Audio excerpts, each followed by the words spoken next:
These little Sony WF-1000XM3 earbuds may be the best truly wireless earbuds with noise cancelling. And whether you're an Apple user or an Android user, or you're just interested in these earbuds, this real conversation is for you.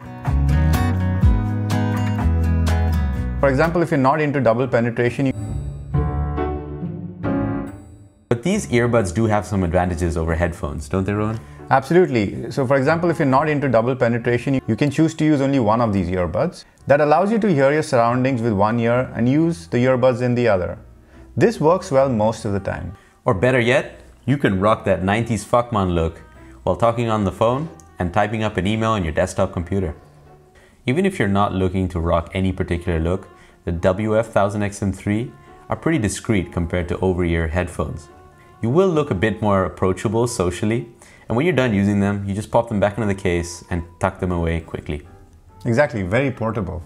And they stay in the ear quite well due to a pretty good design.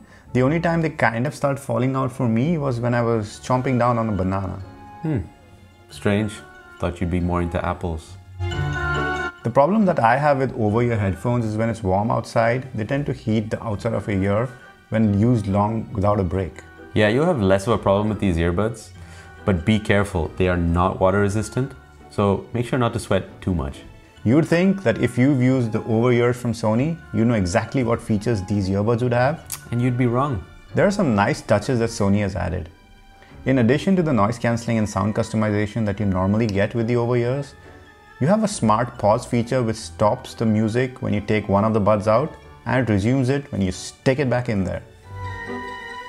Unfortunately, these earbuds still retain the inability to play nice with multiple devices. It's strange because other YouTubers say that it works, but we've tested it with an Android phone and an iPhone. The earbuds cannot remain connected to both, which means that although it can remember 8 paired devices, you need to manually connect to them every time. No chill, Sony. Also, since these are two separate buds with two separate batteries, you can see two separate battery levels. And the battery life is pretty good, isn't it? It's about 6 hours for continuous playback on music and you get 3 charges out of the case, which is pretty good. And we've said that these are portable, but they're not quite Apple AirPods territory. So if you're wearing slim jeans, the overall footprint is larger than smaller earbuds. And while the fit in your jeans is pretty important, what is most crucial for in-ears is the fit in your ears. Thankfully, Sony has been pretty generous with the tips that it provides. You get 3 different sizes of foam and silicone, so you can get the best possible fit for yourself. One tip about the tips is take your time while you pick them out because they can really make or break your experience with these earbuds. Yeah, they may fall out while eating bananas, for example. And the sound and noise cancelling won't perform as well either. On Apple, the codec that is supported by these earbuds is AAC. It's a high quality codec, so they sound pretty good, you know, for wireless. I was listening to Slipknot's latest album and the instrument separation was really clear and good. Even though I thought that the high end was a bit shriller than I preferred, but that's easily EQ'd. Unfortunately, they don't support LDAC, which is actually Sony's own codec, so it's a bit strange that they've left that off here while the headphones have it. It also doesn't support aptX, which is the standard on most Android phones. Now, many Android devices also have AAC support. For example, your Pixel does out of the box, but there might be some devices, especially older ones, which do not support this without, you know, some sort of workaround. Anyway, bottom line, if you are owning an Android device, make sure that it supports AAC. This might be a deal breaker for some of you Android users out there. They sound like you're listening to music from the speaker of your phone, so they're not great. Yeah, and the telephone calls, they're okay, they work just fine.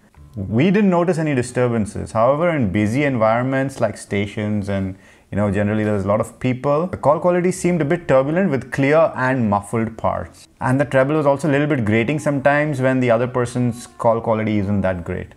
The WF-1000XM3's price tag is quite hefty at $230, which brings you into the realm of over-ear headphones, like the WH-1000XM3s from Sony. Yeah, but for the latest prices, check the links in the description below. Sony products always tend to get discounted, so I have a feeling that these guys are going to go down in price very soon. And everything we say in this video will be affected by that price. You may want to make some more compromises if you get, I don't know, $50 off the current price. Noise cancelling. Now that's interesting. Is it just a gimmick or does it have any use? I'd argue that it does, because with both the earbuds in, when I turned noise cancelling on, I actually could listen to music much better at a much lower volume. The passive seal enhanced passive noise cancelling on these earbuds are quite good. We suggest using the noise cancelling to listen to your surroundings using the ambient mode. Safety first, as they say when you start putting things into your cavities. This brings us to the section to buy or not to buy. You should buy the Sony WF-1000XM3 if 1. You want premium noise cancelling but not in a headphones form factor. 2. You're fanboy enough to buy an Apple iPhone but not fanboy enough to buy Apple AirPods. And 3. You prefer true wireless earbuds and all the benefits they offer, you know, being discreet, being better in warm weather and things like that. You should not buy the WF-1000XM3 if 1. You own an Android phone that doesn't support AAC and you value good sound quality. 2. You generally are not used to in-ears and are uncomfortable using them for long periods of time. 3. You frequently work on multiple simultaneous devices and you don't feel like playing the role of a Bluetooth toggle.